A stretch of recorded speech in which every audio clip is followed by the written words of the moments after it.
motivated aliens. Many people agree about this game, Halo, that it is a good game, but it really did not necessarily deserve the incredible success it had and the way it saved the Xbox in 2001. I theorized that that could well have been because Master Chief presented us with a kind of epic figure that we needed at that moment in 2001. This is November 2001, September 2001, the towers fall. And I haven't seen a lot of discourse about this at all, and it's really just speculation on my part. But it reminded me greatly of the Aeneid and the way Augustus, with the help of Virgil, or Virgil with the help of Augustus, put the Roman res publica back together in a certain sense in the Aeneid by giving Romans a basically semi-robotic super soldier in Aeneas. And I realized that that probably wasn't all, because there was something about the stories themselves that you find written up by Virgil in the Aeneid that goes back to the earlier epic tradition, the tradition I was talking about at the outset, stories built up out of themes by bards who are singing, who are recomposing those stories on the fly. And so I went to Homer, and I found in Book 8 of the Odyssey what I think of as the original Let's Play, where Odysseus more or less uses the bard of the Phaeacians, Demodocus, like an Xbox to play Trojan War.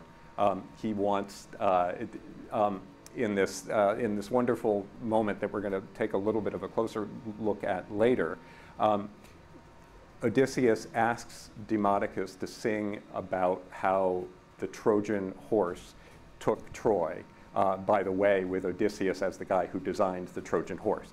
And this sets up what we think of as the kind of the great stories of the Odyssey, the 4 books in which Odysseus tells his own story. Yeah, 4 books. The multiformity of the story that the bard is,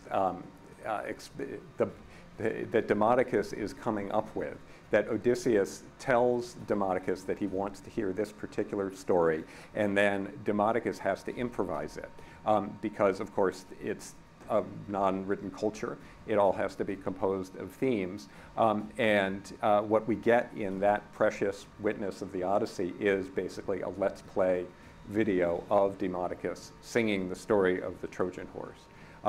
And that, in turn, led me to realize that, in fact, one of the great and early critics of video games, Janet Murray, had noticed precisely this same similarity.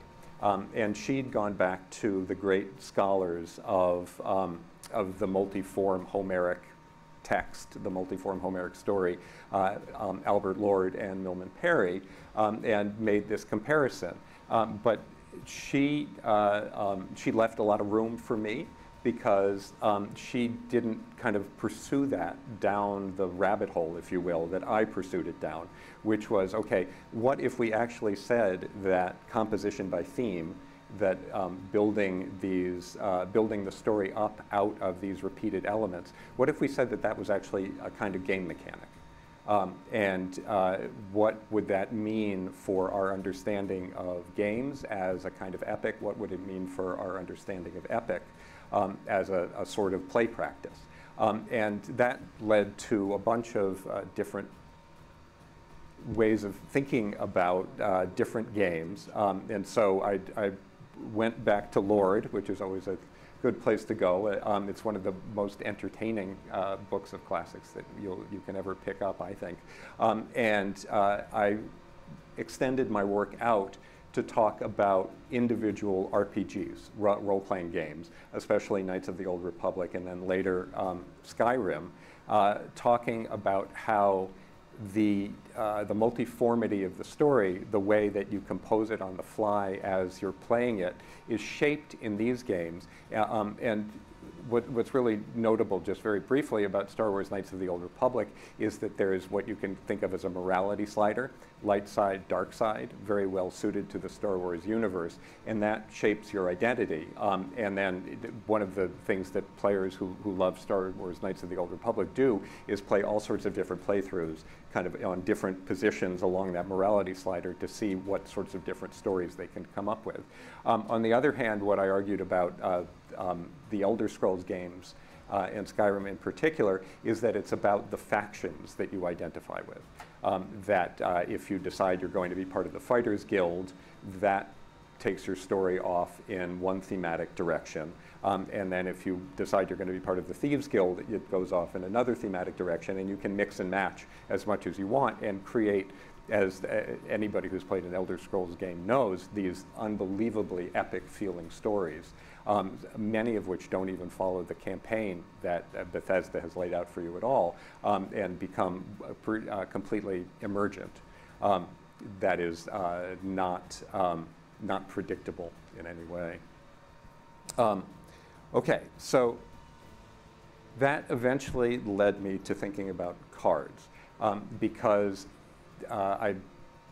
in the course of kind of figuring out what was going on the gaming scene in terms of storytelling, I came across, first of all, I came across the Lord of the Rings Fantasy Flight's cooperative card game, because I'm a huge Tolkien nerd from way back.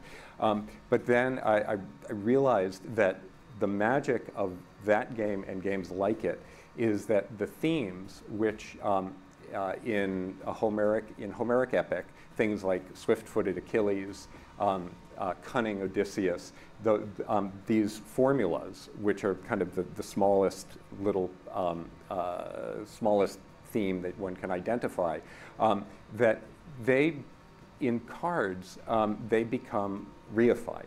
You turn them into something you can hold in your hand. And unlike in a video game, a standard video game, something like Skyrim, where the idea is to make everything feel seamless, feel like you're living it, where when you make a choice, it feels like a choice you'd make in real life rather than playing a theme, rather than overtly recomposing the story. When you're playing cards, you're doing a kind of recomposition that is right there on the table and in your hand, so that it creates a relationship between you and the game system that is, I think, well, it's not unique because there are so many wonderful different card games, but it's different and distinct from things like RPGs. I had a chapter in a recently published collection about Magic the Gathering about my favorite Magic the Gathering card, Pacifism. And I've got the art there just because I think it's so fantastic.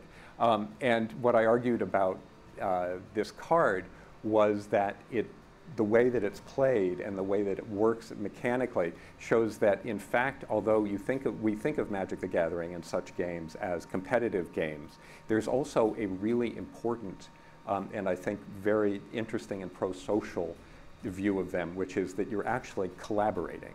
And I think anybody who plays a game like Magic the Gathering kind of knows this feeling, which is I am trying to beat you, but together we are telling an amazing story, and there is always a pull, and I think this pull is stronger for me because I tend to be just bad at these games, and I really just want to play the story. I've recently heard that that means I'm a Vorthos player, although I'm not exactly sure what that means. In any case, the feeling that one gets of collaboration, of helping each other to have a great time, because although you do want to be the beatdown, and you do at a certain level, what people talk about is making your opponent feel bad.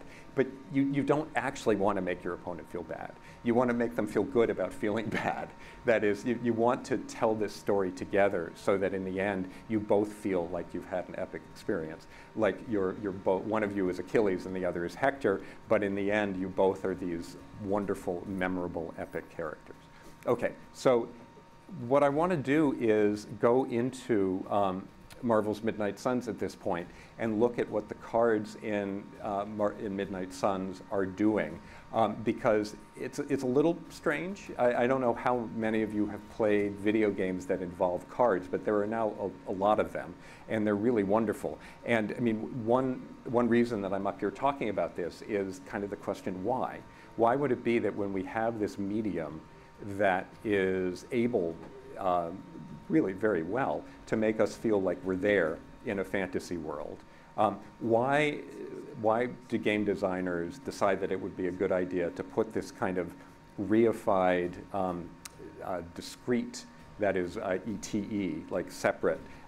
Why do they have this approach to theme and mediate that relationship between the player and the game in that way, rather than just letting everything be seamless like the way it is in Assassin's Creed? And I think the reason is that these mechanics give a very special sort of immersion for the player as they're playing the game and as they're telling their story. And it gives them a level of control over their experience that, well, it's just very pleasurable for the player, and also lets them feel like they are manipulating the mechanics in such a way that they can come up with, well, an epic deck. So let's go to the Midnight Suns and we'll talk about the cards. And what I want you, whether you're just watching me or maybe you're going to get to play it yourself, I'm hoping you'll pay attention to the way that the cards, as they're played, are themes, are kind of repeated elements that, when put on the fly by the player into a given order to tell the story, tell an interesting, engaging story that couldn't be told the same way. Okay, so I skipped a very, very lengthy text to get here. And all you have to know, I guess, is that there's trouble in the Marvel universe, and we have here two heroes who are going to try to solve it.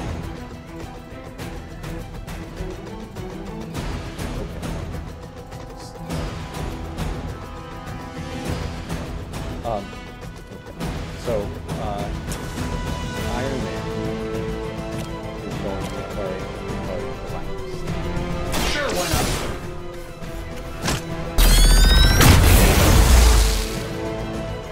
You just got knocked the fuck out. One of the things I haven't mentioned yet is that it's really important to the way that Midnight Suns comes across, that it is it's a game that takes place in a transmedia story world. And these days we have a ton of really wonderful, interesting transmedia story worlds. Star Wars is another one, Lord of the Rings is another one. But the fact that the player on coming in is almost certainly familiar with Marvel in one way or another, familiar with Iron Man and Doctor Strange in one way or another, means that the kind of instantaneous relationship with that story world lets these cards kind of trigger parts of their relationship to that story world that give that hidden dopamine.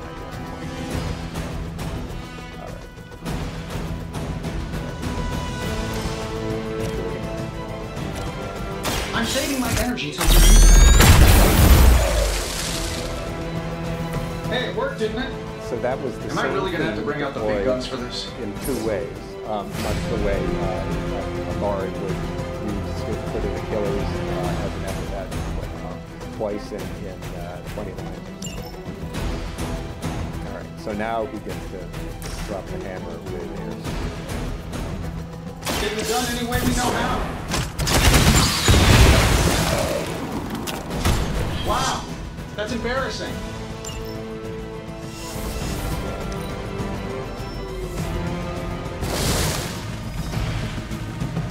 So here's the thing. I mean, you can already tell. Probably still won't be enough, but where we you can try. the cutscene and gone right in here, that it's repetitive.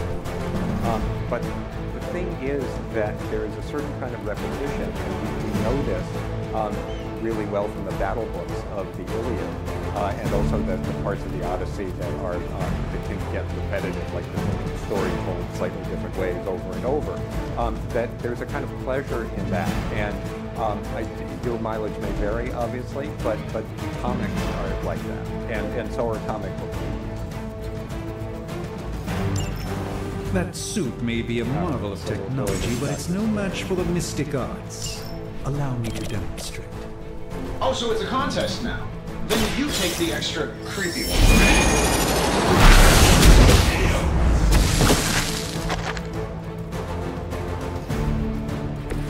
I fully intend to make this as miserable as possible for you. Fair warning. This should be good. Hey, the jerk store called. They're running low on you guys. This one, as you'll see,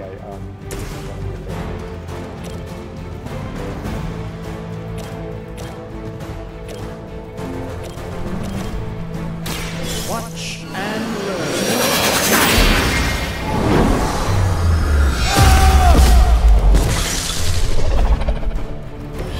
I'm skeptical of your chances, but stranger things have happened.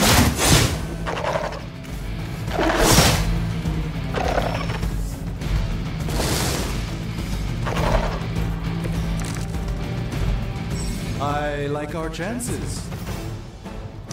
Now that I have their attention, perhaps a blessing is in order. Something protective? Well, I could give you a hand, or a shield in this case. In the spirit of cooperation, I'll accept your offer. Just this once. Don't mention it. Let me show you the way.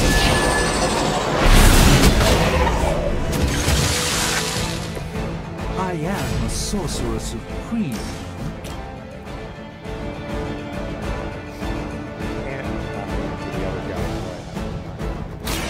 Prepare yourself.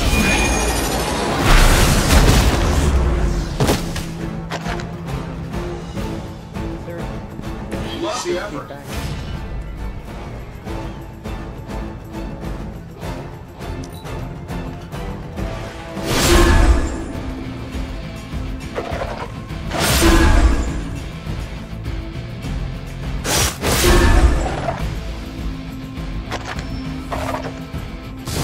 Haven't given up yet. You'll need even greater numbers to defeat me. I think we pissed them off. Gotta start with that. Change the very demeanor of our enemies. Something along the lines of the psionic manipulations of Eros of Titan? If you can't make it happen in the next 10 seconds, I'm not interested.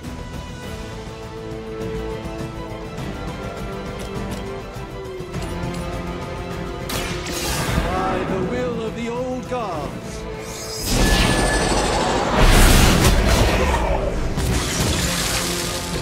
Apparently our reputation isn't enough to scare off these so-called children of Lilith.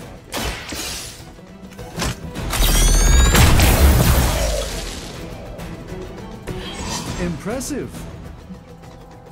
And while you ponder arrows, maybe we should just try throwing a big rock at him?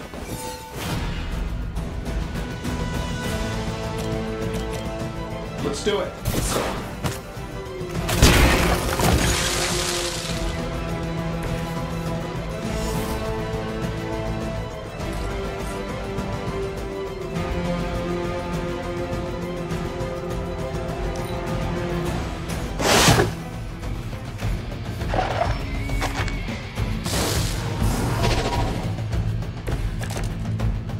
Confidence is high.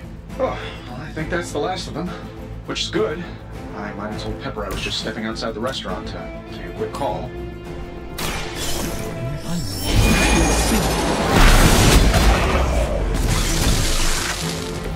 Lilith doesn't care about you. Hope you realize that in time. This shouldn't take long.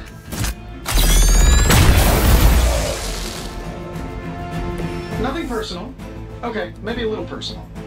So what I want you to look at here is how those hard mechanics that we were just looking at integrate with If I'm being cutscenes. honest, that Like I said, encounter they're went really long, better so than we're I not gonna watch the expected. whole thing. Tony, I've been noticing One a of the recurring fascinating gamma things spike. about You this see, this game is why you the shouldn't way eat that the spicy depth food, of the Bruce. mechanics Localized in the West integrated Village, into what's converging on the basically Sanctum. an action RPG. But then I'm not sure we'll be able to see any of the dating. The sim collective that's works of also the in universe's there. greatest sorcerers, This game and was he left not them as underneath the successful takeout as menus. 2K wanted it to be.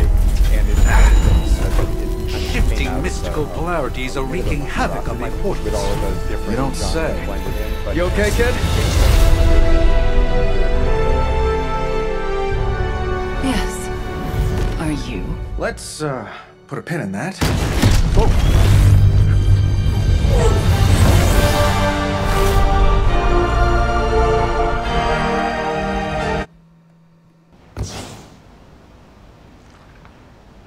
By her command. So we've got an additional hero. Ready to save the world? What I'm hoping Nice one, to Carol. get into Always the is direct approach. What You know I don't mess around. Besides, we picked up some crazy gamma readings coming from, well, here. Guessing that explains the Hydra goons and ominous green lights. Yes, but not while you fail to use the front door. Landing again after we take down the bad guys? Fair enough.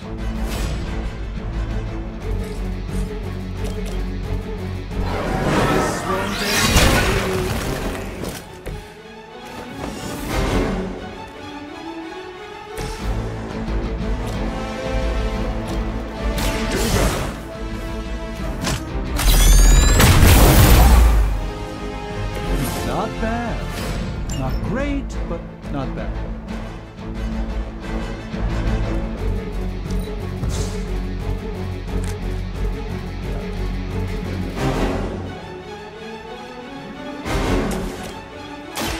I'm on it. That's the spirit.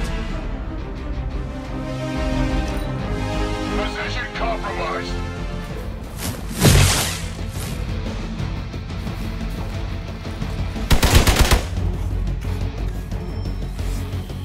We're almost here. Hold position. So, who wants to go first?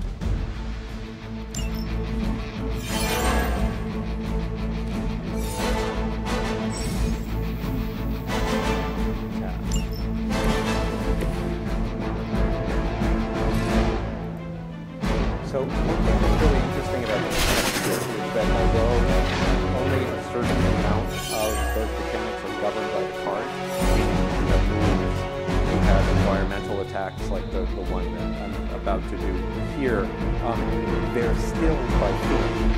Those are still themes that are repeated elements that you use to compose your epic performance out of.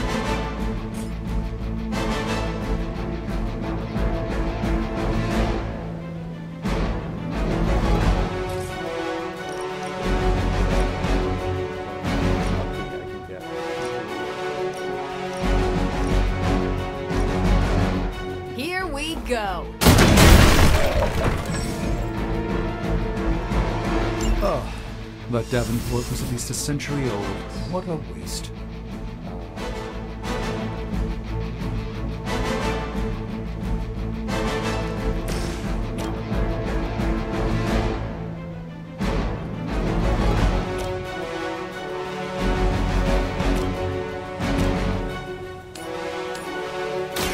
Watch closely.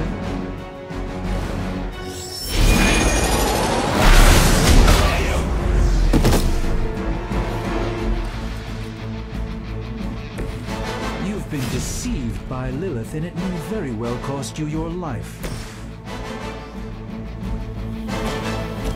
That'll work. I heard Lilith is kind of hot. Any of you dorks make a move yet? Take this. I know that wasn't your signature move.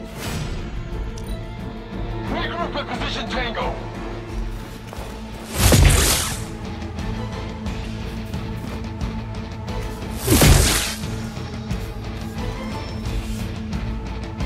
We They haven't quite broken their spirit yet. Shall we get on with it? How do these guys just keep showing up? They are surprisingly relentless. In any event, we must provide Wanda the time she needs to activate the wards of protection.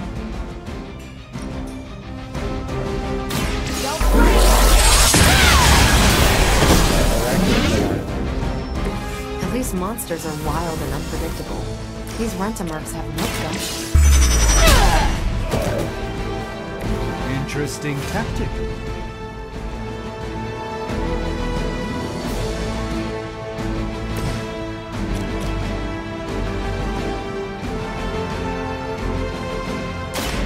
A moment of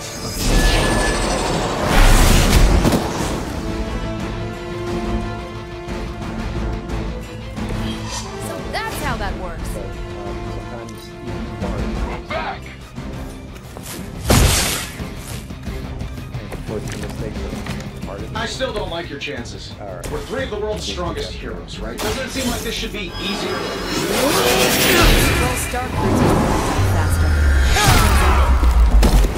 Yes, Hydra has clearly raised their game. I have a terrible suspicion as to how. Skip through a bunch of cutscenes.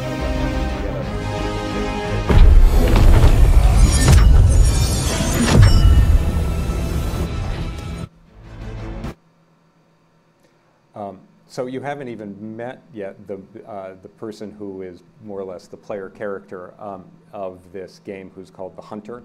And the Hunter gets raised from the dead in Salem, which isn't really Salem, Massachusetts, because in Marvel, Salem isn't really Salem. But the Midnight Suns are one of Okay, Marvel's you did that one on purpose. The fabric of magic is unwinding. We are fortunate to be here at all. together to fight And where is different- here, exactly? Salem, Massachusetts. Well, Yeah, so here's character. I'm just going to confirm.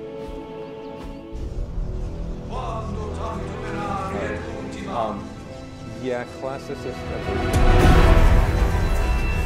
Child of light and darkness,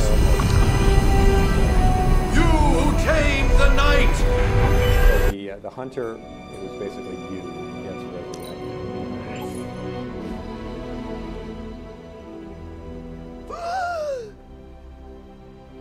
Says the half-human, half-demon mind. It's a shame.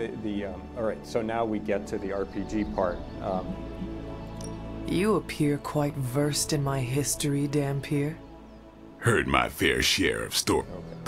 Led the knights. Fell? I can see. Right. So there are tons As of much as I'd Easter love to eggs see here how if much. you're a diehard Agreed. Marvel fan. Man, Others? yeah, you've got a little fan club, I think. But why spoil the. Hope.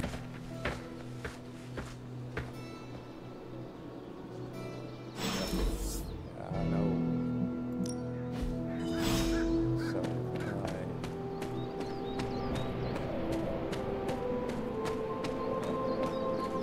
So it's very pretty. This is Nico Did I miss Minoru. something? You may know Or her did Nico from, just raise the dead? Runaways. Hunter. Not sure if you remember me, but we... Okay. There isn't time for a refresher. I That don't sort have- of training regime. You'll have to trust that the all right, hunter's yeah, past so this experience is what, enough. What we're going to do Prophecies when be we come back damned. again is so this is another really interesting part with regard to what I'm saying about themes and cards. Because in those battles that we were talking about, not only are the cards your themes, but environmental moves are your themes, and just even moving your heroes around the map are themes as well. When we get to this mirror table where you choose your missions, and then eventually as the game progresses and you get past the tutorial, you have several missions to choose from. Each of those missions is of course a theme. It's a cloak, And what that reflects is the way that the Homeric epics, the Iliad and the Odyssey, are built from those little nuggets, swift-footed Achilles, cunning Odysseus, Nestor the Horseman, into kind of broader themes that are kind of chunks of the story.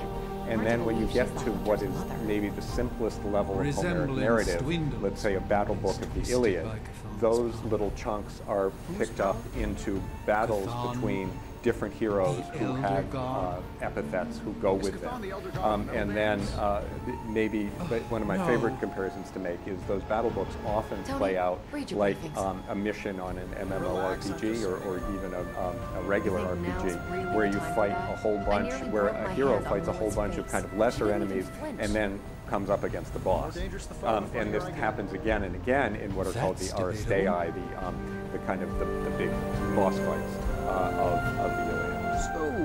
So, crazy day. So, let's switch back. Crazy indeed. Lots of new blood around here. Some seriously powerful headliners. Powerful, yes.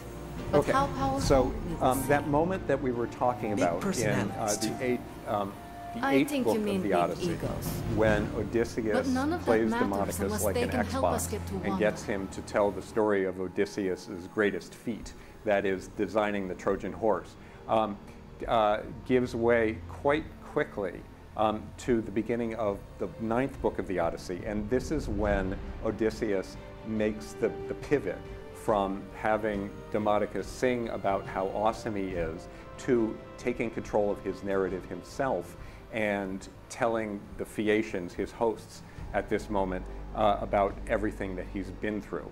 And in the end, this will mean that even though he's lost everything, the Phaeacians resupply all of his, resupply him with new stuff, and then leave him back on his home island with a whole bunch of stuff, so that he can then launch his campaign to recover, recover his position and kill the suitors. Who are wooing his wife without permission.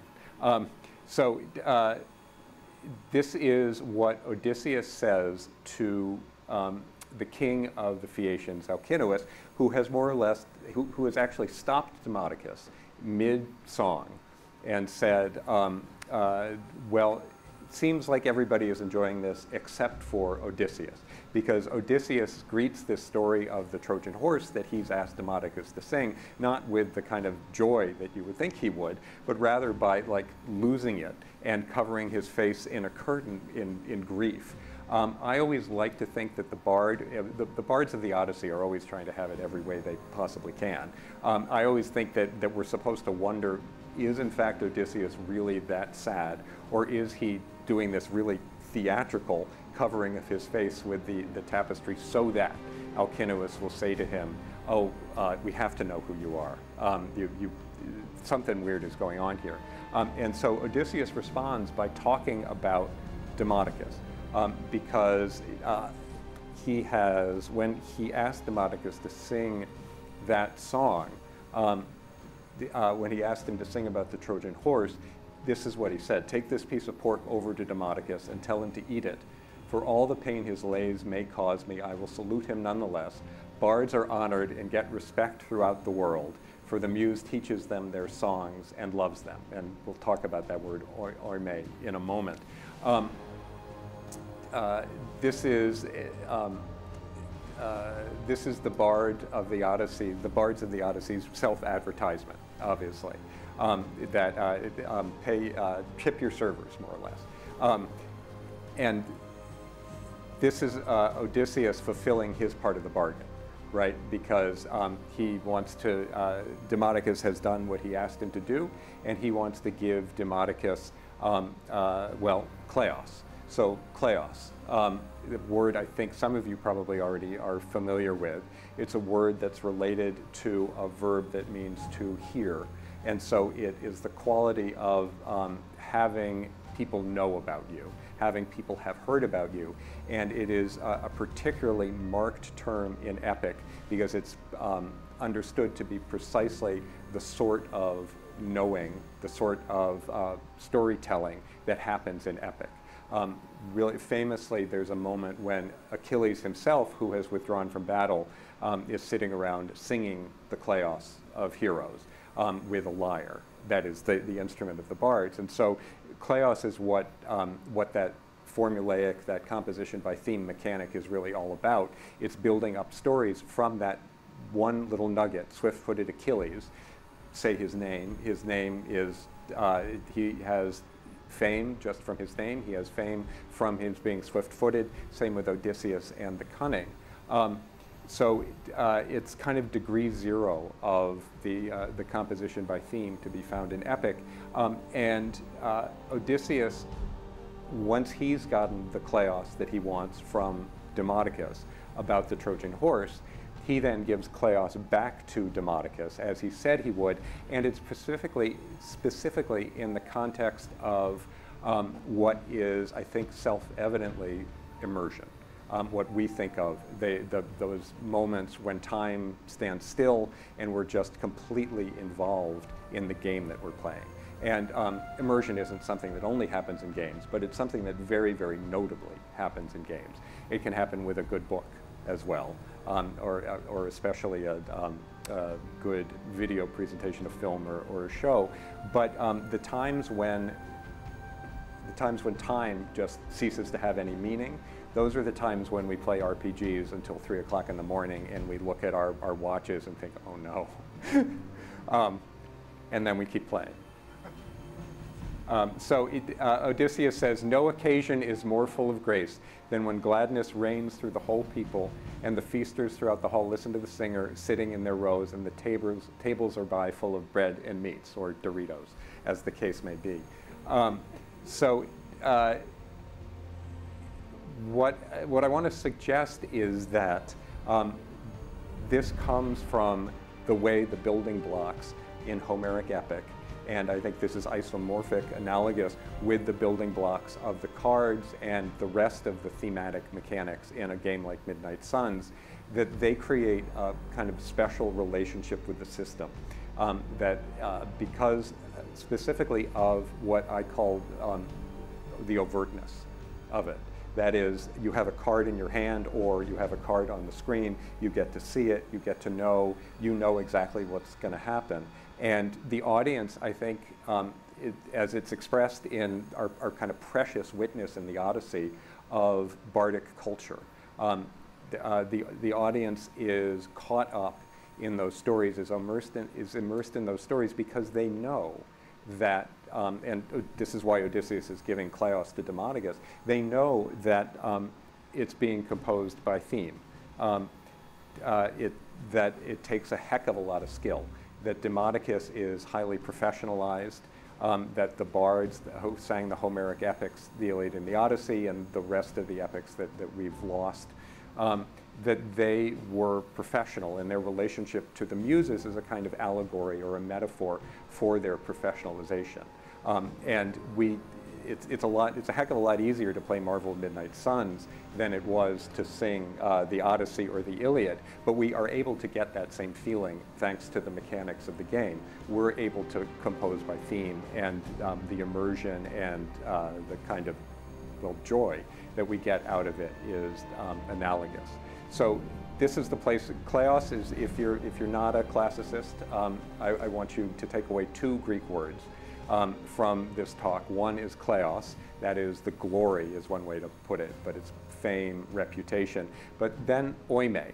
And oime is a wonderful word, especially because we have very few instances of it, but it's clearly for bardic culture really, really important. It's even debated what the etymology is. Aisha and my teacher, Greg Naj, likes to connect it with the threads of a tapestry. And I don't think that that's necessarily wrong, but it's more evident etymology is a word that that means path. And oimos is a path. And oime, I think a lot of classicists agree that, that in fact, an oime is a kind of path of song. To know an oime is to know how to sing the story. You don't know the story verbatim in any way. You know how to put the themes together to get your new recomposed version of that story. And so every mission in Marvel's Midnight Suns and the game itself, those are all oimai. They're in the cooperative card games that I studied, they're called scenarios in general. They're the building blocks that the game hands to you, that the game designers have put there for you to then tell your own version of the story.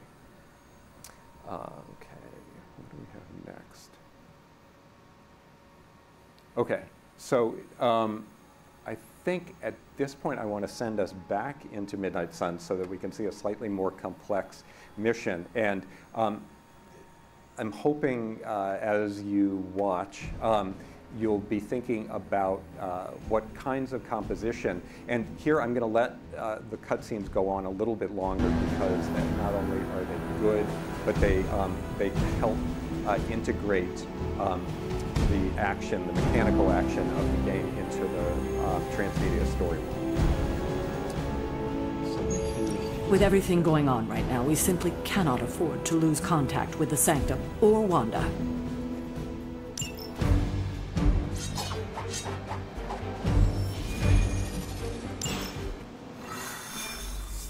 So you can Even see, given the fluctuations in the astral spectrum, we should be seeing something. Looking at this through the eyes of Unless Bruce composition is by right theme, about I gamma think you can see all interference. sorts of different themes. Like the If screen such a I thing just, would even exist. eventually that screen you can change your Wards heroes have been out, activated heroes or before, themes. and I've never in and experienced of such a themselves. reaction. All right, so here I have... Or perhaps I have simply erased. Are you ready? The prophecy of the Midnight Lilith possessed normal.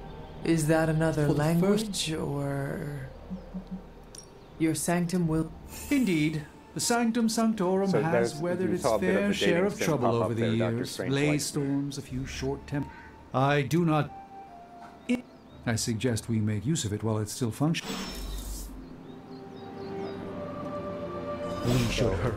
As much as I'd love to hear a first-hand account of your exploits.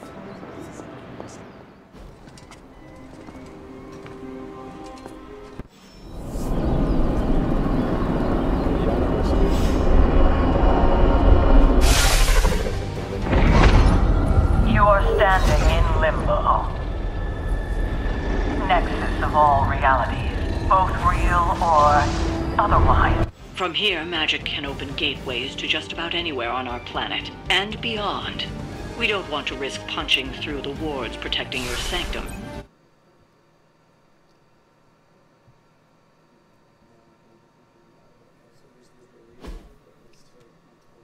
Yeah, exactly.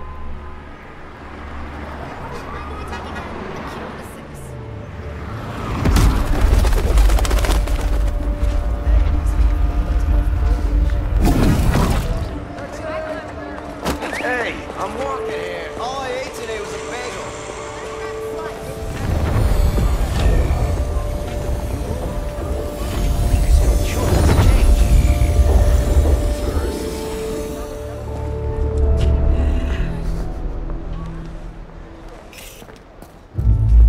Well, at least we know the wards of protection are still in place.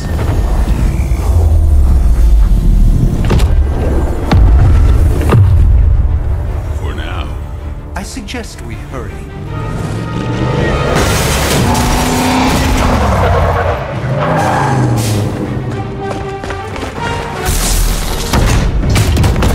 Arm Alpha in position.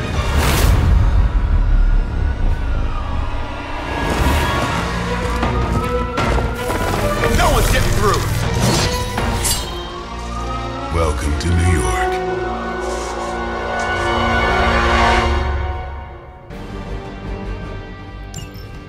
I hesitate to call this good news, but I'm seeing minimal Hydra resistance between you and the Sanctum. Looks can be deceiving, I'm afraid. There's no way these foot soldiers are behind the disruption of the wards of protection. You asked for it. These fanatics are always the same.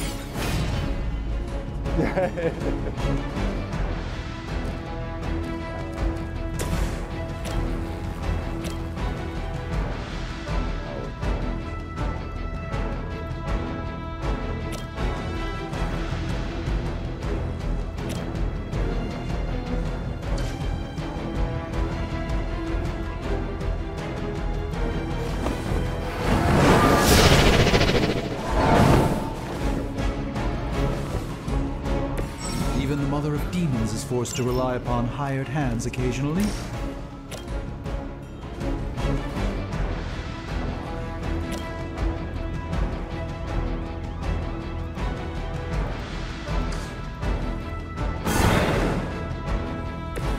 I hope this is one of the stronger arms. We did come all the way here for a fight.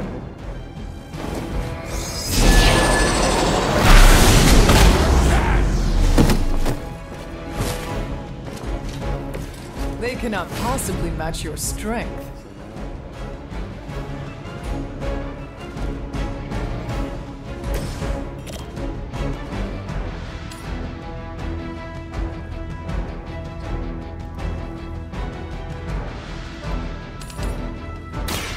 Your time has come.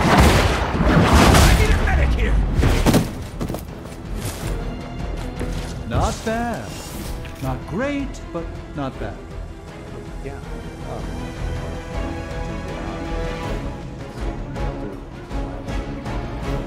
Yeah, why don't, if you're...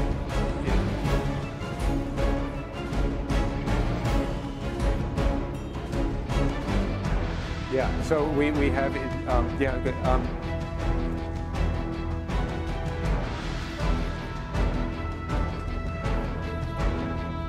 yeah, do it. And then I'll bring everybody back in 10 minutes and we can talk about it.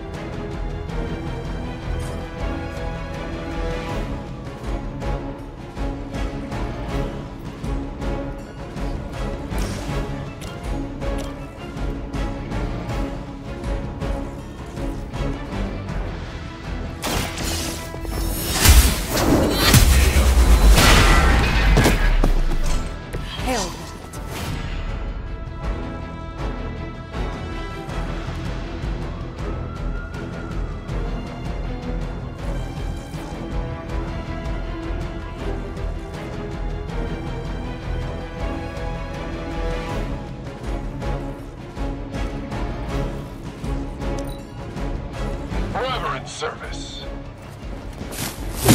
That's not supposed to hurt.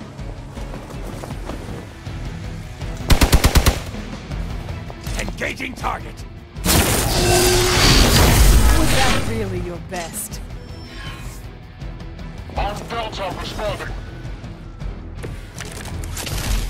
That gamma spike we detected in your area seems to be growing. Let's assume that's not a good thing.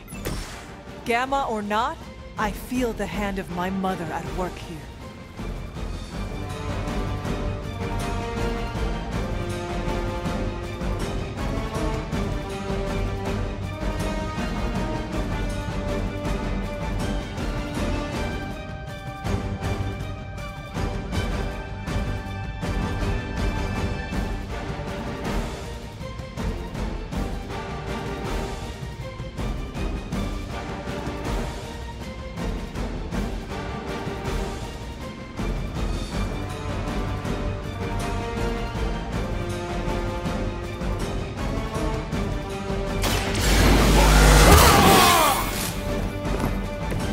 Should get the blood pumping.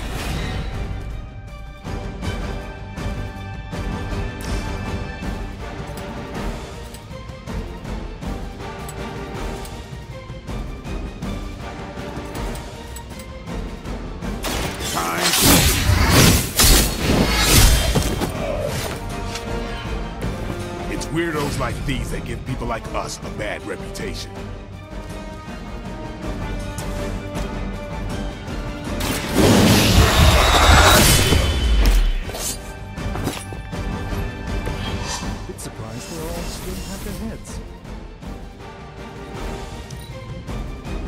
For the mother! Taking the shot! Payback's gonna be fun!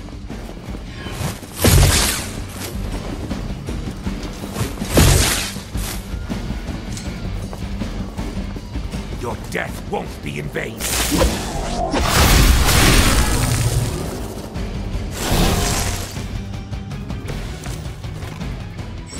Wanda is calling out to me. I feel her struggle. Need to concentrate and... And I won't be doing that again.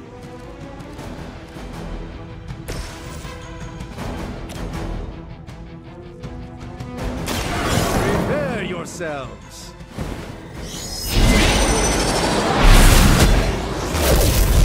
It's remarkable remarkable how well Hydra manages to attract new recruits despite decades of ineptitude.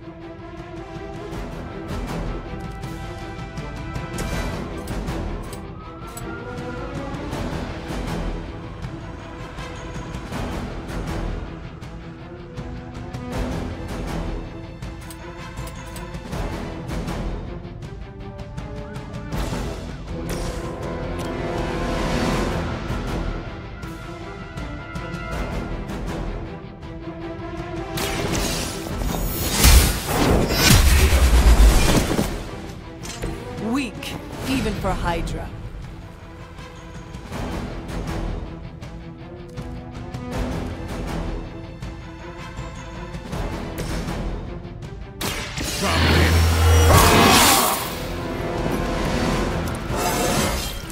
I'm still in my prime.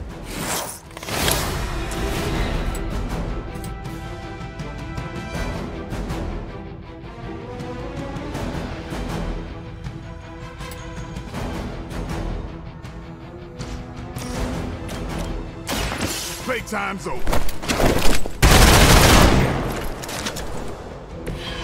That's the spirit. Getting ugly down here. Follow my lead. Did someone feel a breeze? I can only endure so much.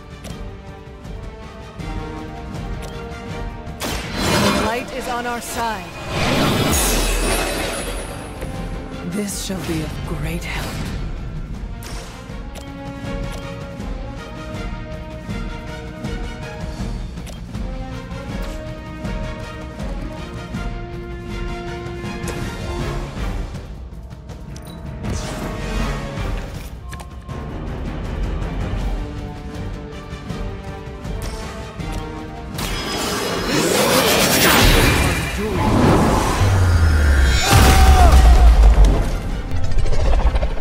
It's always some kind of rings or winds with you, Doc.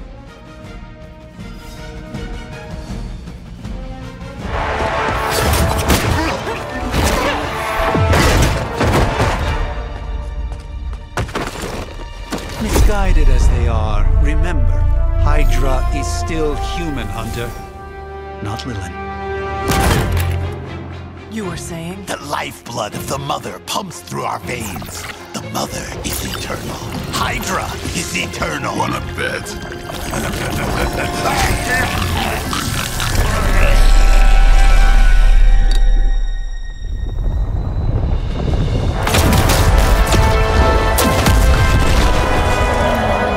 Wanda!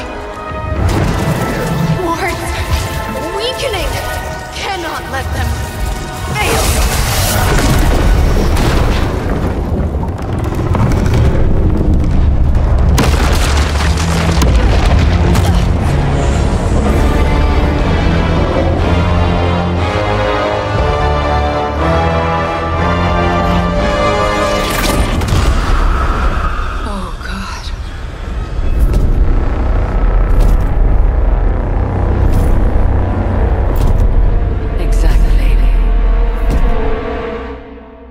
Neighborhood Association is not going to like this.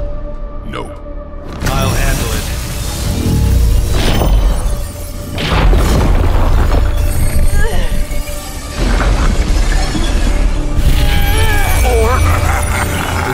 Not. We do not fear your magic, little wizard.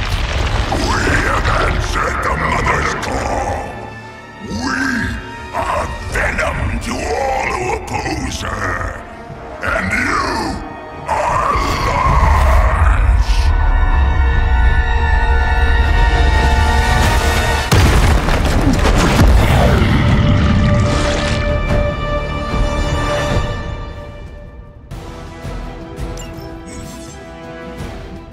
Well, that certainly escalated quickly. Do I even want to know what that beast is? It calls itself Venom. Until now, a pale imitation of a very heroic young friend of mine. We will feed your ugly tongue to the spider wizard. Marinated in his stomach. Eat it with am impressed.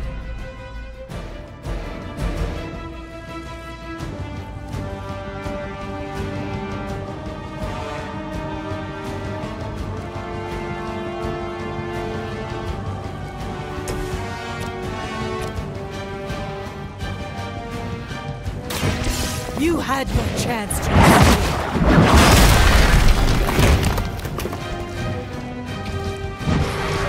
Fragile, but not as fragile as you.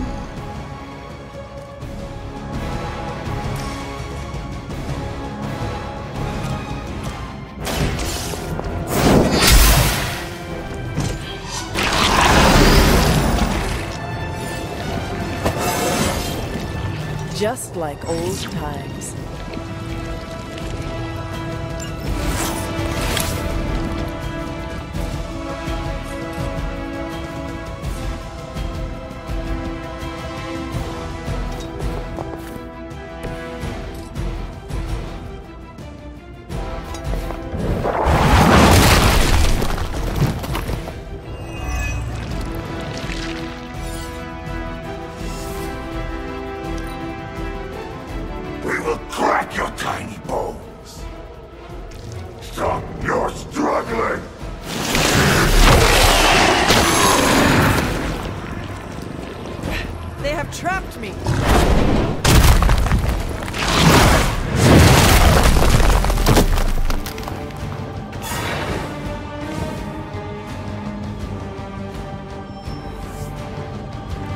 Reinforcements. Good.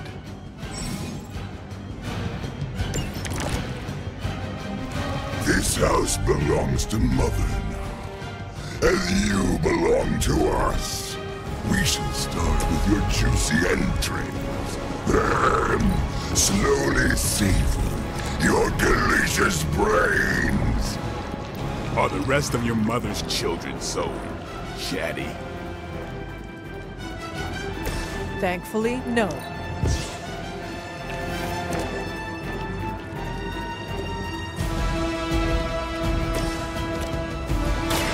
They're mine. My mother.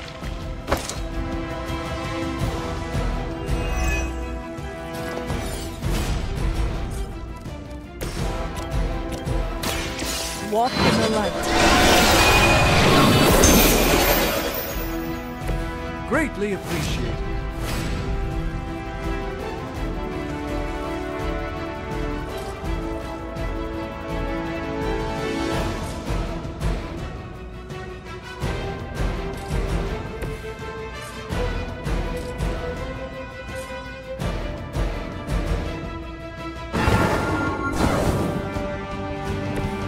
The endless search for wealth and power with just a tinge of fascism. Hydra will never change.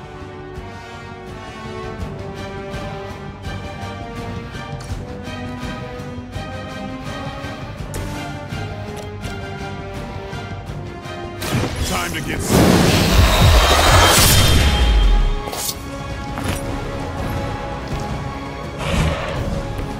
Vampires are not the only ones who should fear you.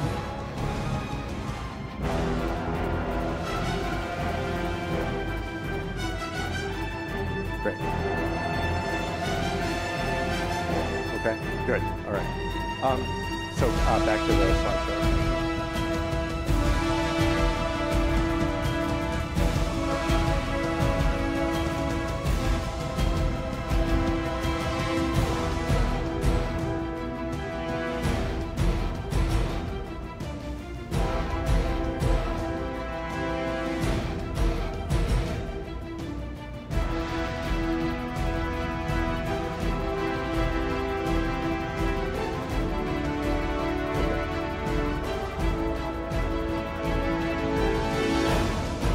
Okay, so one thing that I want to kind of take away as we move into the way that games like this set up a relationship with the transmedia story world is just how well suited to a kind of comics-based platform a game with cards is. And it's what Marvel card games, and Marvel Snap is one of the more addictive card games you can ever play these days. It's one of the reasons I think they work, because our superhero culture is about, well, starting with Kirby back in the Golden Age, it was just straight 9 panels, right? 9 panels of action. Kirby started to make it more dynamic, and then these days, I mean, by 2024, this is I think a 2006 Dr. Strange. But in any case, you have him talking about his acts of Angalumis, and then on the right you have the acts of Angalumis as a card. And obviously, and if you think about your leader, that although artists are brilliant at coming up with new configurations of those themes are still there. Like, I mean, the word Krakathoum, for example, is a theme known especially from Thor comics, but all across a lot of canon. You have sound effects like that, which function as themes, which promote the kind of recompositional formation of immersion that happens for readers of comic books, and then happens in its own way in card games, whether the cards are on the table or they're in a video game. And it all ends up being composition by theme. So why does it matter? One thing that is, I think, worth paying attention to in Marvel's Midnight Sun is the moment, and this is, I'm going to try not really to spoil this moment, but it's one way to think of it is a moment that breaks the fourth wall, if you will. And maybe the way to explain it is to talk about work I've done on a game that does something similar, which is BioShock, which is a much older game, where the crucial moment is that at a crucial episode of that game, the freedom to do what you want is taken away in a really spectacular fashion. And your character is forced to kill another character. And this is the part that really made me think about BioShock, and is really why I ended up comparing it to Plato's Cave. You are given your freedom to run around the space. Maybe Caretaker forgot to resurrect part of your brain or something. You have to start a self-destruct sequence. And if you don't start that self-destruct sequence, you can run around that environment for hours and hours and hours on the game. You can go outside, you can come back to the game. But until you hit that self-destruct button, the game itself won't advance. It is, I think that Ken Levine, the designer of BioShock,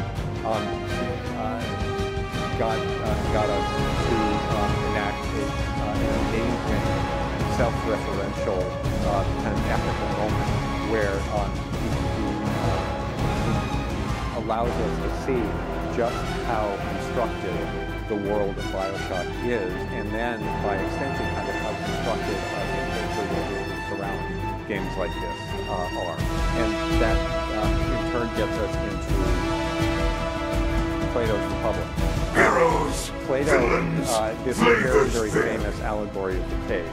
I think it qualifies to be called the first video game because there is an element that tends to get overlooked in the story as Socrates tells it, which is that there's a competition among the prisoners there, and they get honor according to whether they can name which shape is going to come next on the wall and what the order of the shapes is going to be.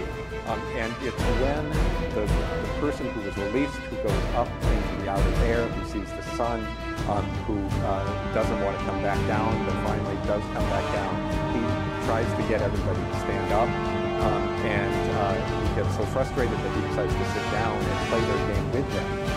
And it's when it turns out that he can't actually play their game, that his eyes have been made weak, that they decide that they're going to kill him.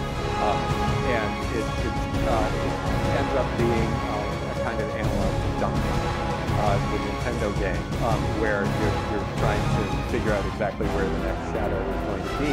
And this, what Plato, I think, is saying in the Allegory of the Cave, in addition to all that wonderful metaphysical stuff that everybody always talks about, I think there's a cultural meaning too. And he's talking about the power of games like Marvel's Midnight Suns. And he thought that it was, to a large extent, a power to harm. And that's why he decides that he doesn't want Homer and tragedy to be in his ideal city. What he wants, of course, is his own version of tragedy, his dialogue. But the wonderful thing about that is that's Plato recognizing that you can't get rid of this form of entertainment. You can't get rid of this form of If you need me to take over, just say the word. Kind of wonderful, Any word. involving kind of storytelling. In fact, you have to find some way to harness it. And so, although Marvel's Midnight Suns may not be the most profound work of art you've ever experienced, there is this moment late in the game where suddenly a card you shouldn't have in your deck suddenly appears in your deck. And it's, I'll say it, it's because I love Scarlet Witch almost as much as I love Captain Marvel. Scarlet Witch, you're trying to save her, and suddenly, because Scarlet Witch is all about chaos magic, there's suddenly a chaos magic card in your deck, and that's the only way that you're going to be able to survive the encounter that you're in.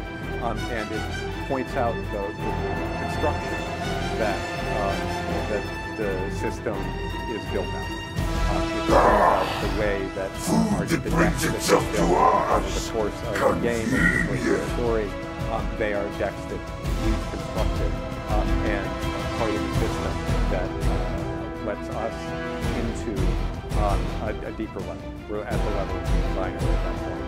And we're able to compose by theme in a way that maybe in the end lets us have some hold over ourselves and over the stories and over the way that we talk about the stories. And that's, again, the ending point, because it's the way that we talk about the stories and the cultures, the communities that we create around them that really makes them rewarding.